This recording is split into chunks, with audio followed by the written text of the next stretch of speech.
All right, what's up, ladies and gentlemen? How's it going? It's Else here, making you a video. Well, apparently it's me and my cat, so come here, buddy. All right, so we're bringing you a video today. We're going to cover the latest 3.3.5 patch notes. They came out today, as you guys know, Monday's patch day. All the other ones have been additions, adjustments as it pertains to different parts, and then this looks to be the final version, the final form, as it were. Last week they didn't really cover anything, so I didn't feel a need to bring it up. This is everything in its entirety, what looks like is going to be brought with the Dragon Bones DLC.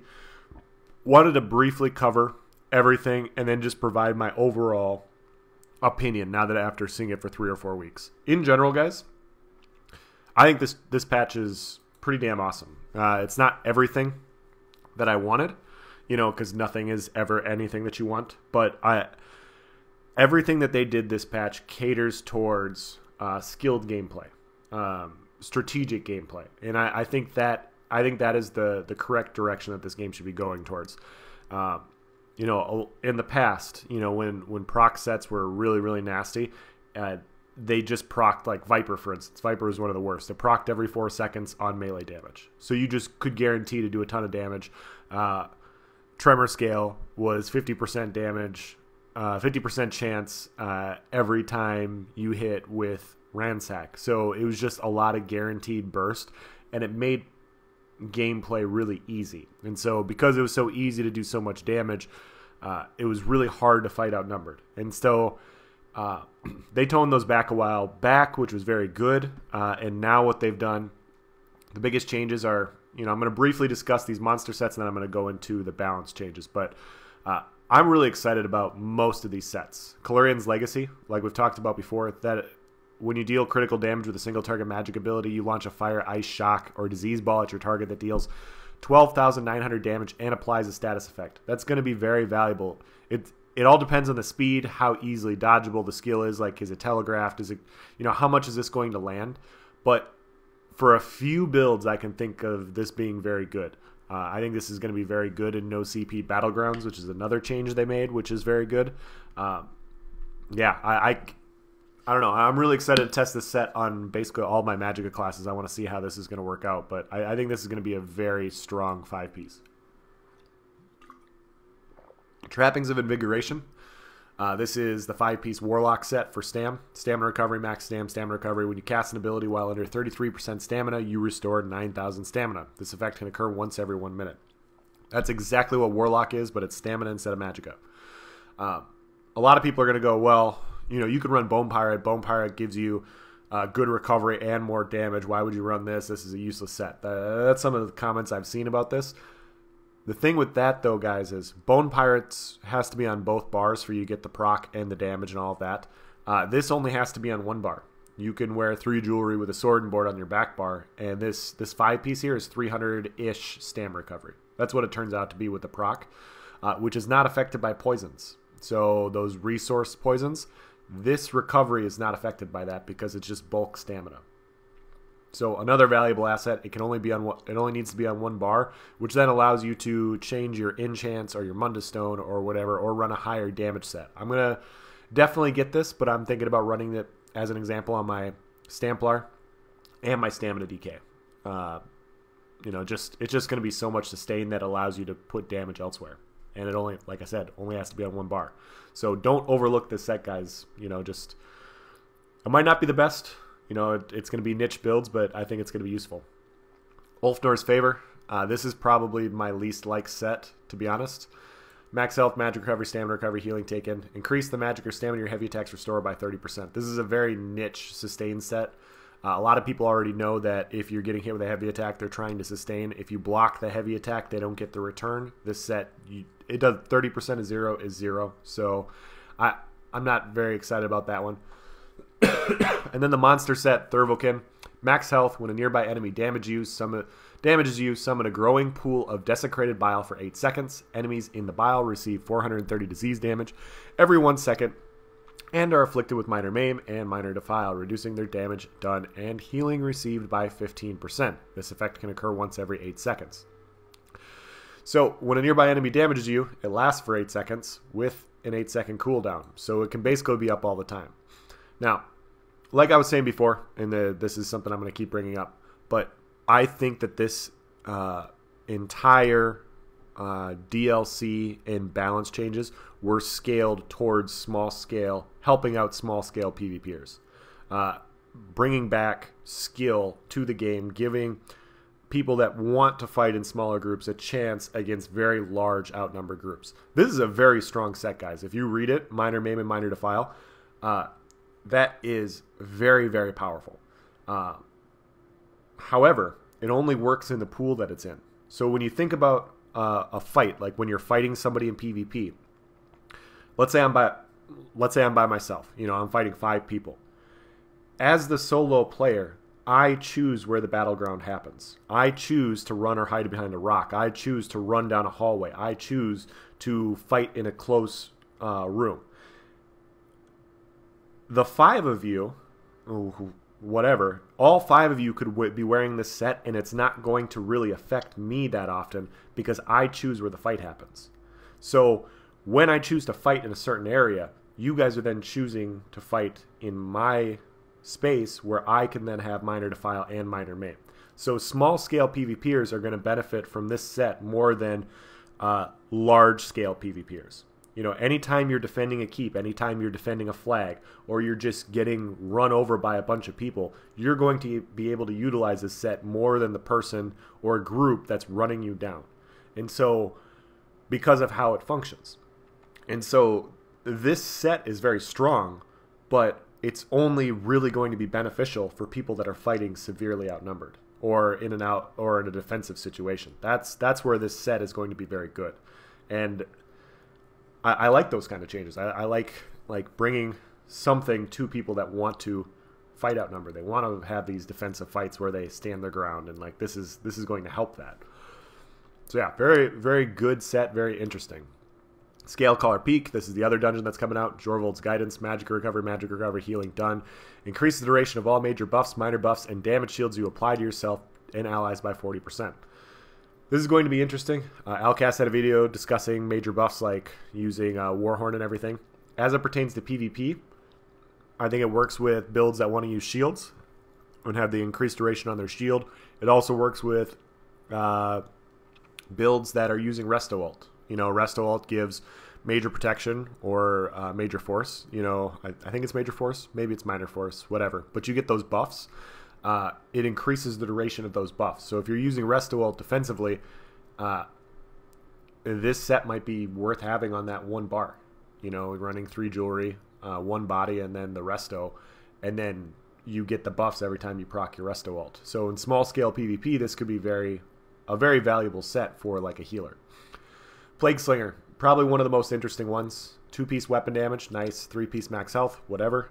4-piece weapon damage. So the 2, 3, and 4-piece is solid. When you take damage, you summon a Skeever Corpse, which will launch a poison ball that deals 5160 poison damage every 1.5 seconds at the nearest enemy for 6 seconds. This effect can occur once every 15. Now, once again, it all depends on the speed of these poison balls. It all depends on how easily dodgeable they are. If they're not easily dodgeable, this could become a very, very powerful set.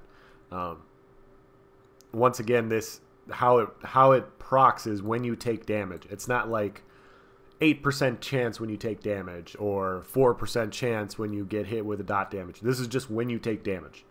So every 15 seconds, this is going to go off to the nearest person for 6, which means that you can coordinate burst combos with Sword and Board builds. So let's say I'm on a Stamina DK. I run 3 jewelry, Sword and Board of this, so it's only on my Sword and Board bar.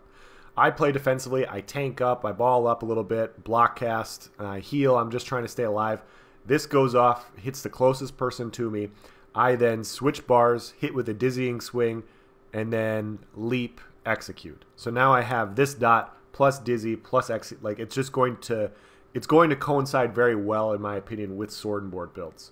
I think I definitely want to try this set like on a Stamplar. I want to try it on a Stamina DK. I think it's going to be strong, but I won't know for sure until I actually test the set. But it's interesting.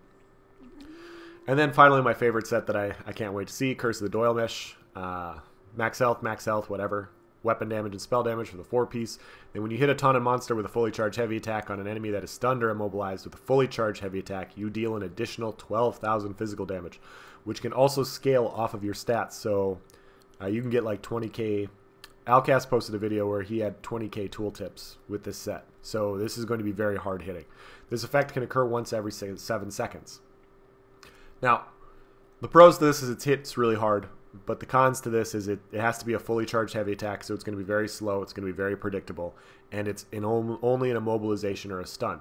Now, I can think of a few different ways to run it. I'm going to have to test it to see if it's actually viable, but this is a very interesting way to deal damage. And I'm not saying it's good, you know, but it's not in the same vein of like Sheer Venom or Viper or, you know, sets like that when, you know, you just hit with a poison injection and you get free damage. This you have to, you know, it's free damage, but you have to stun the enemy or you have to immobilize them or whatever. So it's going to be very predictable and have counterplay. Like if you know somebody's running the set and all of a sudden you land in a trap, you're like, oh shit, I got to block this heavy attack or else I'm going to get nuked. Like you're going to have counterplay to it, which will be cool. But it's going to be very beneficial for fighting unskilled opponents. So I think it will be, but we'll have to see how it plays out. Then the Zon monster set, this is basically going to be the must-have for PvE DPS, and I think it's going to be useful on a lot of PvP builds as well. Beam deals, when you deal critical damage with a light or heavy attack to a nearby enemy, a beam of fire will connect to your enemy. The beam deals 3440 flame damage every 1 second for 5 seconds. Every second, this damage is increased by 50%. The beam is broken if the enemy moves 10 meters away from you. This effect can occur every 15 seconds. So it does a little amount of damage, but then all of a sudden it scales a lot. So the last few ticks are quite a bit. 50% increase is a lot. It's broken if they're 10 meters. It breaks if you get far enough away.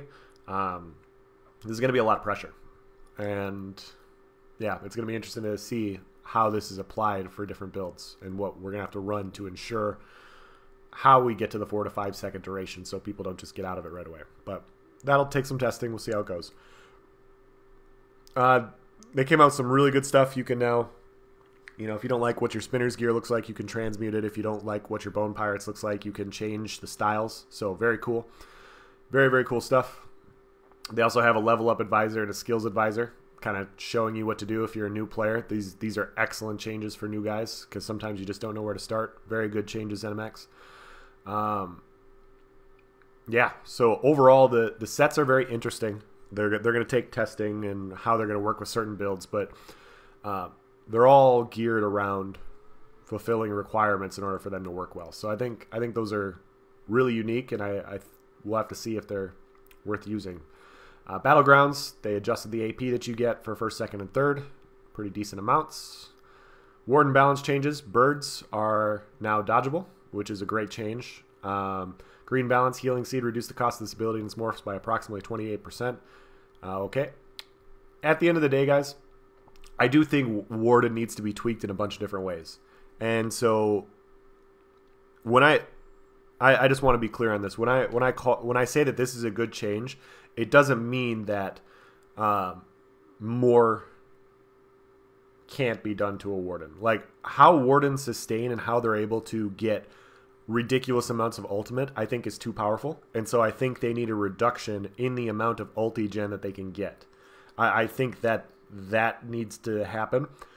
But in the same vein, they need to buff how they deal damage. How they deal damage is very tricky.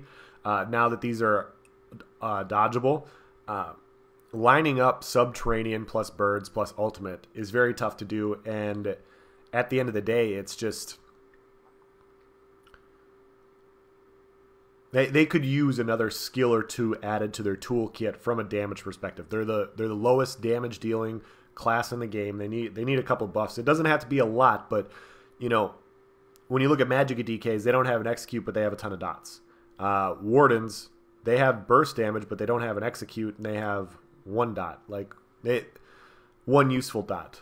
They could use a couple more tools to their toolkit, basically, from a damage perspective. Now, this is a good change, but they need some help and they need some reductions. So just to balance them out. So I'm not a person of the belief that, you know, okay, well, Wardens have this OP ability, so everything else is fine. It's like, no, we can reduce the OP ability and then bring other stuff up so it's more fun and it's a more fun playable class. You know, it's it doesn't have to be just one way. It can you can say this is a good change, and you can then say, but they also need help. So that's what I'm trying to say.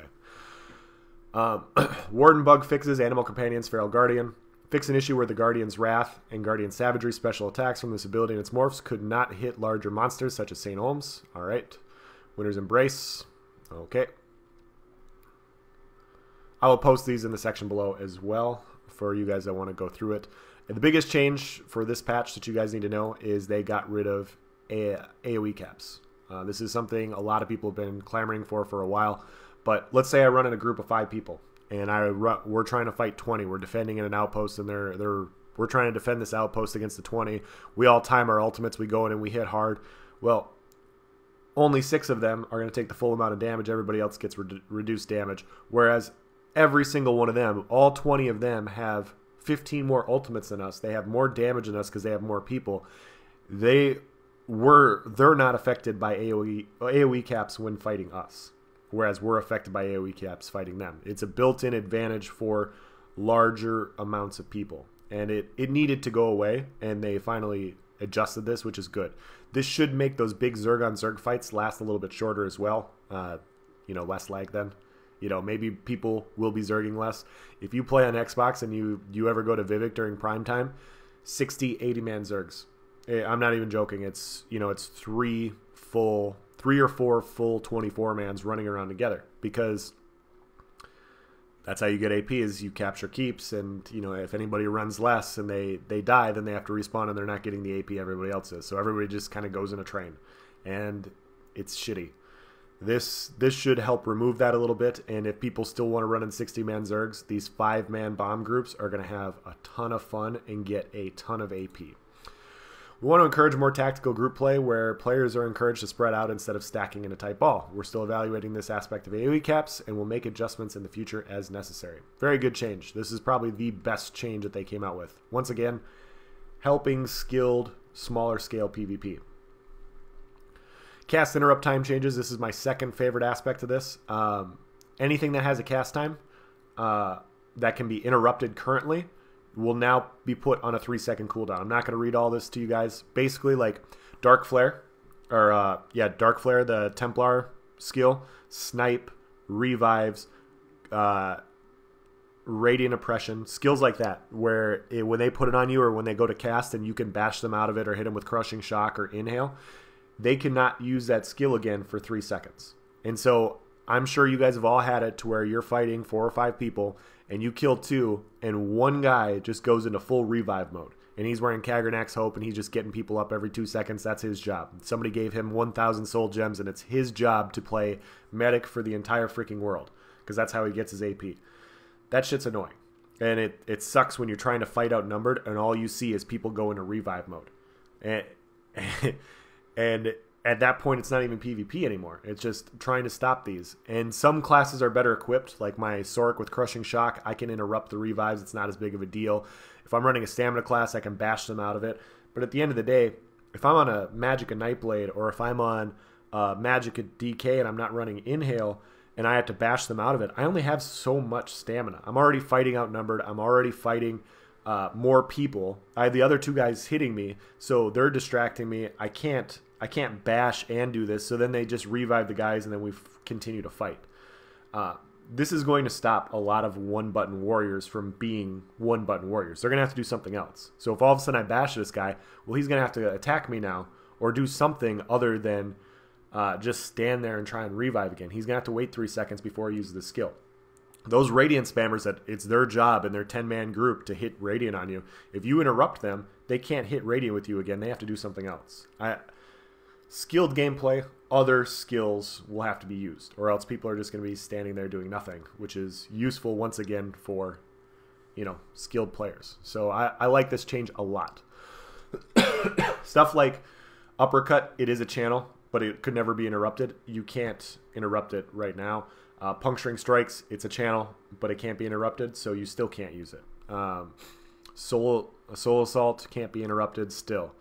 Synergy updates, this is more PvE related, but basically they've optimized synergies, so They're a lot easier to click. They buffed them. So in group play situations, a lot of these synergies are going to be very useful. It's going to be pertain more to like trial situations, but some of these synergies got a lot stronger, namely the Bone Wall and Bone Shield and its morphs. It's 100% damage shield for 6 seconds. It's going to be easier to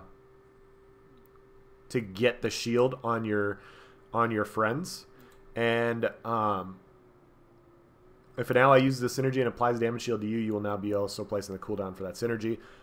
This is going to be very interesting. I don't know if it's going to be good, but in a group play situation, you know, having a damage shield that's 100% of your max health for 6 seconds is going to be very useful in a ball group style or small scale situation. You have somebody running Bone Shield. Maybe your negate tank Stamsork has it on his overload bar or whatever, and he pops a Bone Shield. You activate the synergy right before you go in for your bomb. Well, now you have an uncrittable, pretty large damage shield, and it just allows you to sustain your burst a little bit more. Obviously, it's going to be on cooldown, but one of the morphs right here, if you read it, now grants Major Vitality instead of Minor Vitality. So Major Vitality as well when you activate the synergy, which is increased healing. I don't know. I'm not saying it's going to be good. It's going to be one of those things worth testing, but I could definitely see Bone Shield being used a little bit more next patch. A lot of other changes. Impale. This is the Dark Talons for Magicka DKs. They increase the amount of damage done to people that are in the Talons. It only hits the people in the Talons, not everybody around you. So this is a pretty nice buff for Magicka DKs, especially in group play situation. Like you see your buddy lock people down in Talons, you hit this synergy, it does 25% more damage. Going to be very useful. Radiate, that's Inner Fire. Nobody cares about that. This is Fighters Guild stuff. Summon Storm Atronach. This is probably one of my bigger complaints. I don't think this ultimate really needed a buff. But at the end of the day, this ultimate is really only currently good in a dueling situation. In a 1v1, you can kind of kite around an Atronach, and you can line of sight and really frustrate enemies. And so it becomes like a pet situation. In open world, nobody's really running Summon Storm Atronach because it's too easy to get out of. And so I kind of understand the need to do some of this stuff, but at the same time, I don't. I think this is another one of those that you can buff the damage, but then you should also increase the cost. So it's kind of cheap. It's pretty easy to get down on the ground. Atronach now also uses the highest of your magic or stamina-based stats instead of using an average of your magic and stamina-based stats. So now it's always going to do lightning damage, but it scales off of ultimate scale off your max stats. This is going to now scale off your max stamina as well, so maybe this will be useful for Stamsorks. So now Stamsorks are going to have a DPS skill that they can use, or a DPS ultimate that they can use in their class tree. You know, they can use Negate and Overload, but they're not using those to really do a ton of damage. Those are just group utilities, you know. So most Stamsorks run Dawnbreaker. We might see some Stam classes running Atronach, because it scales off of that. It also scales with Major and Minor Berserk. It also scales with your Penetration and Major Force. You know, and on top of that, it's now going to last longer. So yeah, at the end of the day, Atronach in open world PvP was much weaker than like Dawnbreaker or Meteor or Destro ult or all these other things. So I can see the need to buff it, but at the same time, it's just in a one-on-one, it's just such a pain in the ass, and this is just going to make it worse. So yeah. Now, finally, block cost. Huge changes. I'm not going to read all these for you guys. I'm just going to go through it. I've already discussed it a little bit before, but the long story short, the Cliff Notes version is if you have block cost reduction enchants on your jewelry and you're running 100 points in the CP tree for reduced block cost and you're wearing sturdy gear, this is a nerf for you. If you have no reduced block cost enchants and you just have 100 into the CP tree and you're wearing all sturdy, this is a buff for you. They're just calculating how much, where it scales at, basically. And I won't go into the math too much because nobody wants to hear me talk about math. But my current stamina DK build that I have on my YouTube channel using Sword and Board is going to be better next patch than it is this patch, because they're reducing the base cost of block. All of my any class that I block with is now getting a buff due to these block cost changes. Now, when I posted a few videos a while back talking about block casting and showing how I could perma block against like 7 or 8 pretty good players, that is getting a nerf, and it should have gotten a nerf. You shouldn't just be able to block and, you know, take in damage from 8 people and they can't CC you because they're Magplars. You know, it's a stupid mechanic that needed to change, and so for those people, it does hurt a little bit. And yeah, mainly this hurts those types of builds in PvP, and it hurts PvE tanks. Wooler has a much longer video talking about this. I definitely recommend going to check him out. There are some things you can do, and I'll discuss that in the synergy in the off balance changes. You get a bigger return on off balance enemies in PvE. So when you're fighting in a trial situation and you're running low on stamina, you have to kind of know the mechanics, but you'll be able to swing your heavy attacks when a character's off balance, and you'll be able to get a much bigger stamina return than you currently can. So that's how you're going to be able to sustain. And obviously, like certain fights, there's some parts you just have to block cast through. So having good activation of synergies will be useful. But the minimum block cost you could get before was in the 80s. It was like 85 or 88. And your Constitution passive, basically, like you could perma block because your Constitution passive would make up for your block cost. And there's nothing anybody could do about it unless they could break through your block. So if they had Fear or Fossilized or Rune Cage. And some classes don't have an ability that goes through block, like my Magplar build or Magplar video from yesterday. So anyway, this is going to be an adjustment for tanks. And so Wooler provides a bunch of good examples. I would say VMA one-handed shield is going to be useful. Noticing the off balance and using heavy attacks when you see that off balance is going to be useful. Maybe race changing to an Argonian if you're not already for the resource return there is going to be useful.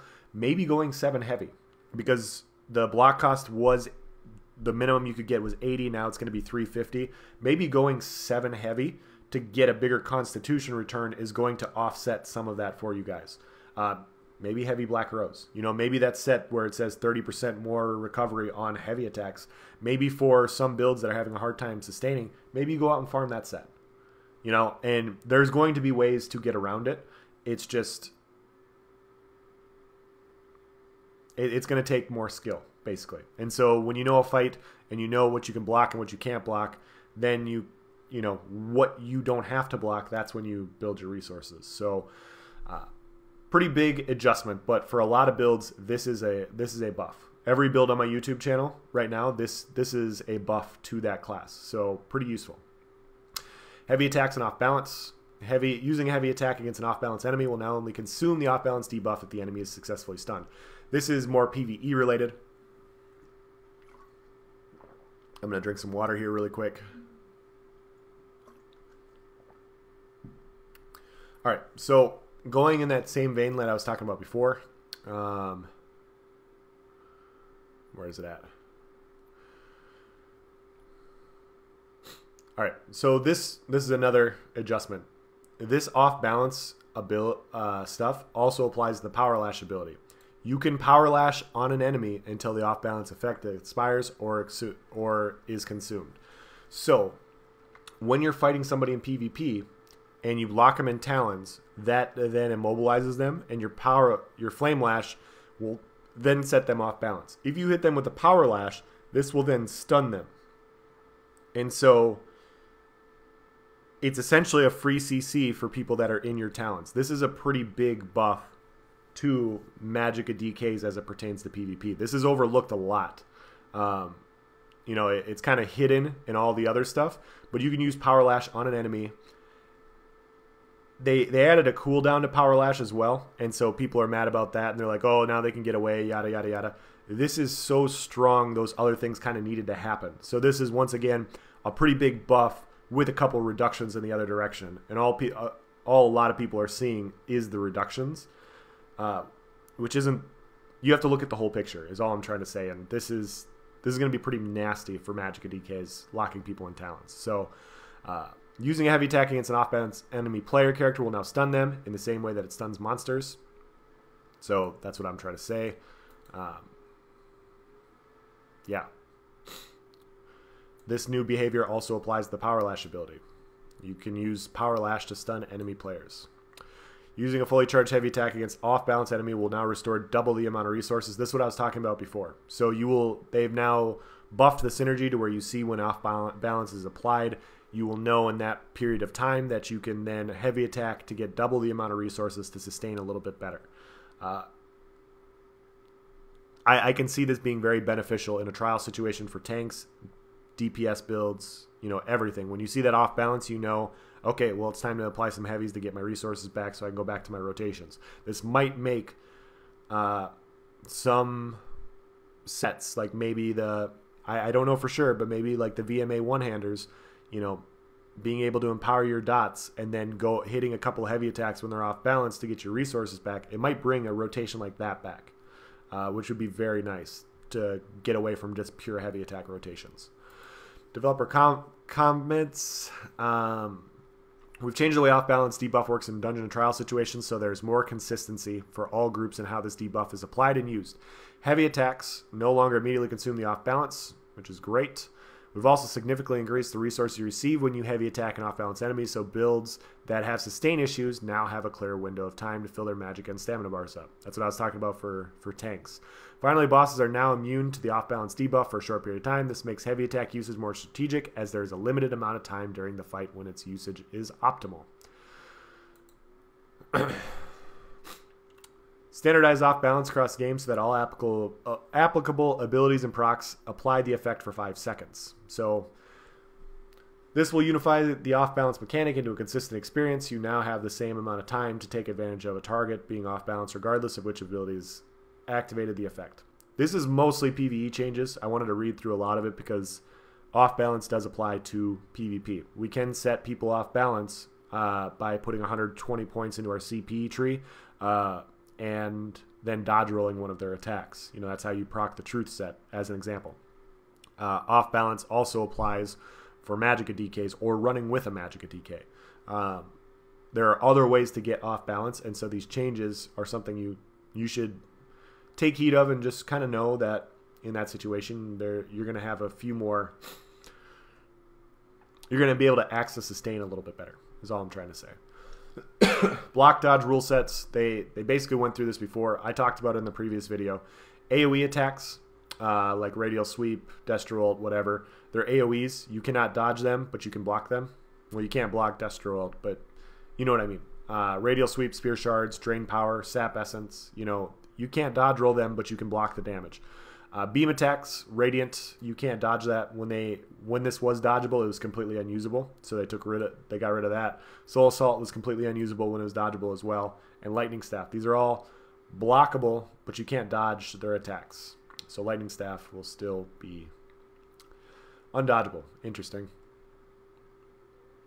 And then attacks that cannot be blocked or dodged. So the counters to these, Wall of Elements, Caltrops, or Lightning Splash, is that they're just on a small area. They can't be blocked, they can't be dodged, so you're always going to take this damage regardless of what you're doing. You just have to get out of it. And so if you're dying due to Lightning Splash, it's because you're standing in it. Move to the side. That's the counter to this. Dodge roll out of the way. In group play situations, this is going to be a pain in the ass, especially when you're running with like a Magicka DK and then you run a couple Magicka Sorks that are running these dot builds, and then you have them locked in Talons and then they're just eating all these dots on the ground. That's annoying, but you don't run across that a whole lot. And then effects that are unblockable and undodgeable that are inside a player character, such as Daedra Curse or Backlash. I still disagree with this. I still think that these should be blockable. I've said that before. You need to have more of a counter to these two specific skills, in my opinion. It's always been this way. It's just, and I've always kind of had an issue with it. I don't believe that these should be unblockable. I think you should be able to block the damage that comes from this because it's a single target ability. And so single target abilities should be able to be blockable or dodgeable. Not both, but give it another counter other than just being able to purify, in my opinion. Attacks that can be dodged but not blocked. Secondary effects that penetrate blocks, such as the damage over time from Sunfire, the surprise attack, armor debuff, or the snare from low/snare. So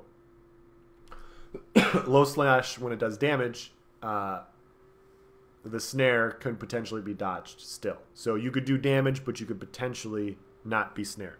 You could take damage with surprise attack, but you could potentially not get the major fracture. It's interesting. Block continues to provide a stun immunity, so it will stop a secondary effect like the stun from Stonefist. Okay. Exceptions to these rules will be stated in each ability's tooltip, such as Fire Grip, which cannot be dodged or reflected. Ardent Flame, Flame Lash, Lava Whip. The Power Lash attack from this morph now has a 3-second cooldown. So Power Lash is, it's either morph of Whip, but when you set an enemy off balance, you can then get a reduced cost and increased damage. And so your normal Whip is just, you know, it's kind of like, your character looks like it's flicking it from the wrist, and it's just that small little whip. Your Power Lash is when you jump all the way around, and like you do kind of like a carousel, and then you just whip the shit out of a guy, like one big powerful whip. That's what a Power Lash is. And so when you lock them in talons and you whip them once, your next one's a Power Lash. Before, that didn't have a cooldown. Well, now Power Lash can now stun the enemy. So if you guys know how stuns work, can you imagine how OP a Magicka DK would be if you could just Power Lash, Power Lash, Power Lash, and continually put them in stun mode? That wouldn't be viable, fun gameplay.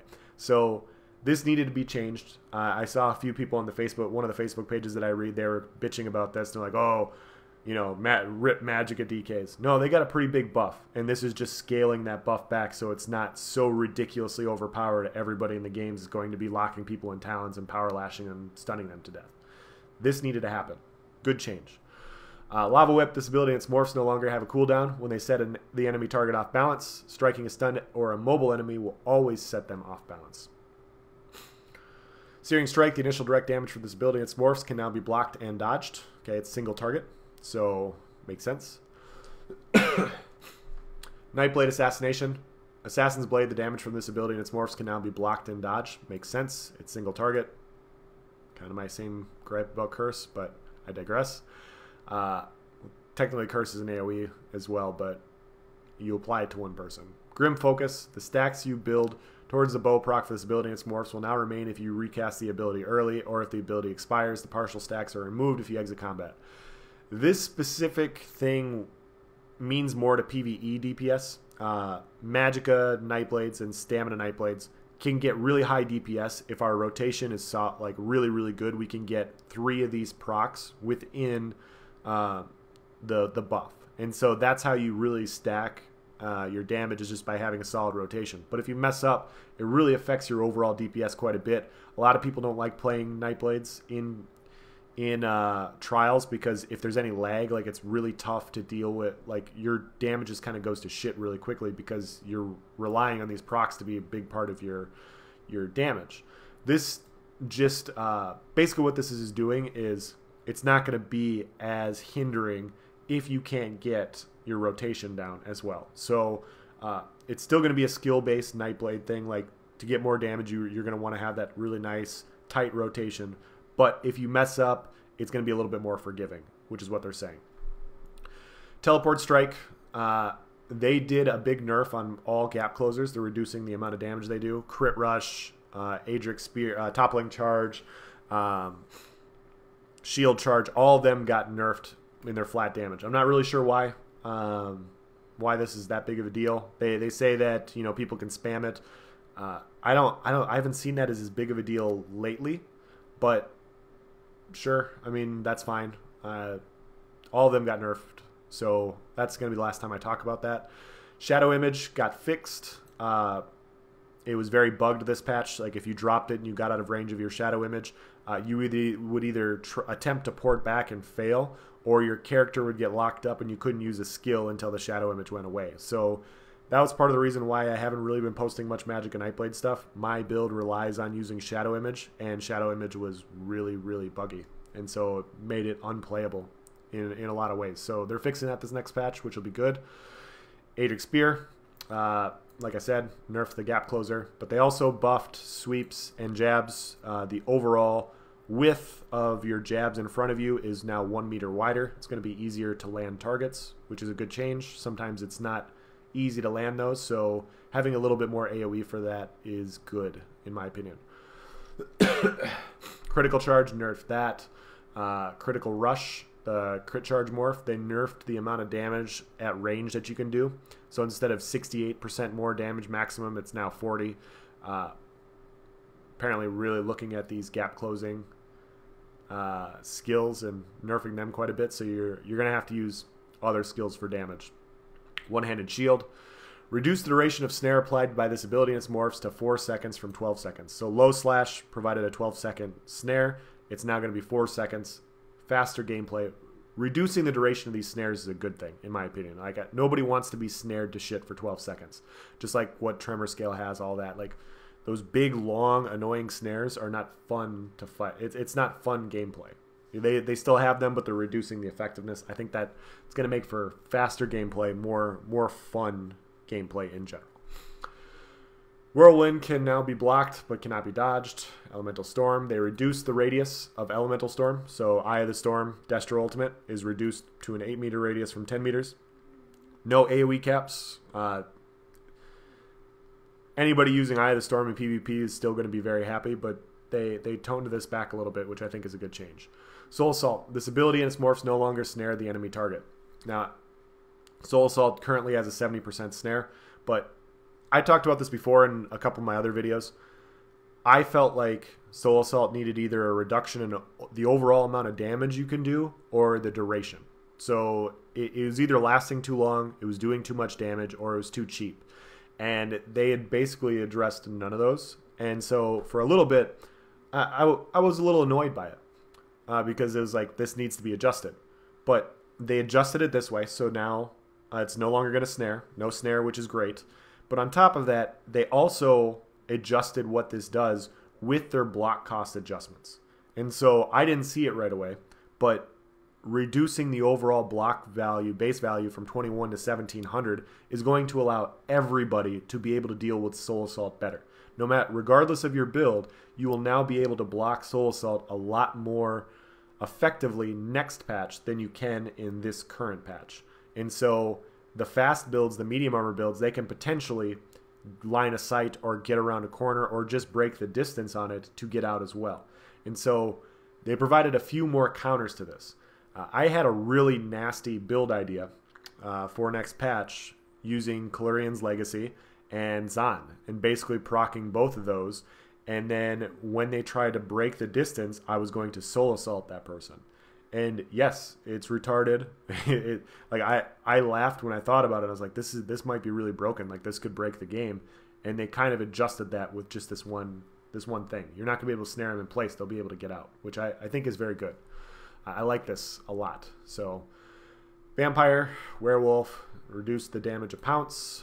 Assault, Magic Adept, reduce the cast time. Dragonite, Earthgore, they affected. They changed Earthgore quite a bit. Earthgore got a pretty huge nerf. Reflective Scale got fixed a little bit. Ash Cloud got fixed. Shattering Rocks got fixed. Soul Harvest, the Magicka version, fixed an issue where you could not dodge this morph. That's good. It's a single target ultimate. It should be dodgeable. Good adjustment. Shadow Image, we already talked about the changes, so they're just talking about that here. Veiled Strike, fixed an issue where this ability and its morphs would still stun and set an enemy off balance even if they could detect you with detect potions. So if you're cloaked and a detect pops up, you shouldn't be able to set an enemy off balance. So this is a good change for that. Siphoning Strife, fixed an issue where the heal over time from this ability and its morphs would still apply to you even if the enemy dodged the attack. Okay. Aedric Spear, Spear Shards. Okay. Backlash, fixed an issue where multiple Templars using this ability and its morphs against the same target could not deal the full amount of intended damage. So multiple Magplars running Purifying Light, it's going to do more damage this patch than it was last patch. So be wary when you have a few of them stacking those on you. Radiant Oppression, fixed an issue where the execute bonus damage and magic bonus damage from this morph were not multiplicative with each other. This fix will result in higher damage done with this morph. Radiant Oppression is what everybody uses in PvP. It's not very good right now. This is bringing it back. So be prepared for a lot more Radiance this next patch. It's going to be more damage. So I don't know how much more it's going to be, but it's definitely going to be an improvement from what it currently is. So if you're having issues now, you're not going to be happy in a patch. Restoration staff fixes, heavy armor. Caltrops fix an issue. Okay, Earthgore. Just talking about Earthgore. Razor Caltrops fix an issue where this initial direct damage from this morph had a radius of 12 meters instead of the intended 8 meter. Okay. Earthgore. This item set's proc now only dispels one enemy area of effectability in its radius instead of all of them. Good change. 7th Legion Brute. This item set's proc now has a 2-second cooldown. Now, going with the block changes that I was talking about before, another big part of a Stam DK perma-block build was running 7th Legion because, let's say hypothetically I'm fighting five Magicka Templars. None of them can break my block, and none of them can do enough stamina damage to me to stop me from blocking. So they have to just do damage through my block. And with 7th Legion, against like Magicka Templars running high dot builds, it would just basically proc all the time, and the heal would offset a lot of the damage coming in as well as my blocking. And so this needed to be toned back a little bit. In a 1vx situation, you can still have 100% uptime on this. When it procs, you have 5 seconds of 500 weapon damage. So after 2 seconds, it can then proc again. So when you're fighting severely outnumbered, you will still have the weapon damage. You just won't get all of the mini heals. You're going to see a reduction in the amount of heals that you see. In my opinion, this is still going to be one of the strongest heavy armor sets in the game. So when people say, oh, 7th Legion sucks, no, it doesn't suck. It got toned back, but it's still, in my opinion, still head and shoulders above the rest of the heavy armor sets out there. Damage sets for PvP. Soul Shine fixed an issue where this item set bonus is not applying to Solar Barrage nerf. Morph, not nerf. Alliance War in PvP. A lot of just small fixes. You guys can go check them out. Blah, blah, blah. Combat and gameplay with monsters. Crafting economy. There's one more adjustment, and then we will be done talking about this. Where's it at? Add-ons, collectibles, crafting. Alright. They nerfed immovable potions. And so they nerfed them by about 40%. And so the immovable duration will not be as long as it currently is. I think that's a pretty good change overall. I think once again, you know, I can see the need to drop that down a little bit. So just kind of know that it's still going to be useful. You're still going to have 10 seconds of immovability, or 12 seconds instead of 16 or whatever it is. But it's a change. So overall, in the grand scheme of things, I think they did a great job with all these changes. You know, they provided some damage sets, but the damage sets require you to fill certain aspects. You need to stun or immobilize an enemy in order to hit them with a heavy attack to do a ton of damage. So there's going to be some counterplay with that. Plague Slinger, they had to speed it up because it apparently is dodgeable and it was easy to predict, and you can also block it. Same with a couple other sets. They're interesting, but they require certain things. The one monster set that I was talking about, I can't remember the name of it, the one that drops the debuff on the ground, it's only going to be useful really in defenses and in outnumbered fights. You know, if you're running in a big group and you're just running people over, you're never going to use it. It's almost never going to proc, first of all, and when it procs, you're going to be moving past it anyways to chase down the people that you're zerging. On top of that, they nerfed AoE caps, so potentially we could get people spreading out a little bit more. Maybe we'll get more small scale back in PvP, which would be awesome. We'll see. I think we'll see a lot more ball groups really going after these big groups, and then that in turn, you know, big groups won't be unstoppable, so they'll be forced to break up a little bit. So hopefully, fingers crossed, breaking up the Super Zergs then means less lag on the server, people everywhere, fights everywhere, which would be awesome. We'll have to see how it's all incorporated. That's my optimistic view on it, and I'm hopeful that those are the things that we're going to start to see. But this is all just changes for skilled gameplay, and I can't say that enough. Like in general, like there's a few things that I'm not a huge fan of, but overall, like this is just going to benefit people that know the game more. You know, and when you have you shouldn't lose because the game isn't provides the other person with unblockable and dodgeable skills that they can just continually spam on you. You know, you should be able to have counterplay, and that's what they did in this patch. So at least that's what I think they did. Now, I think this is the last one. I think then after this, they're basically just going to come out with a new DLC. So let me know what you guys think. I think this is pretty awesome. Thank you for watching, guys. Have a nice day.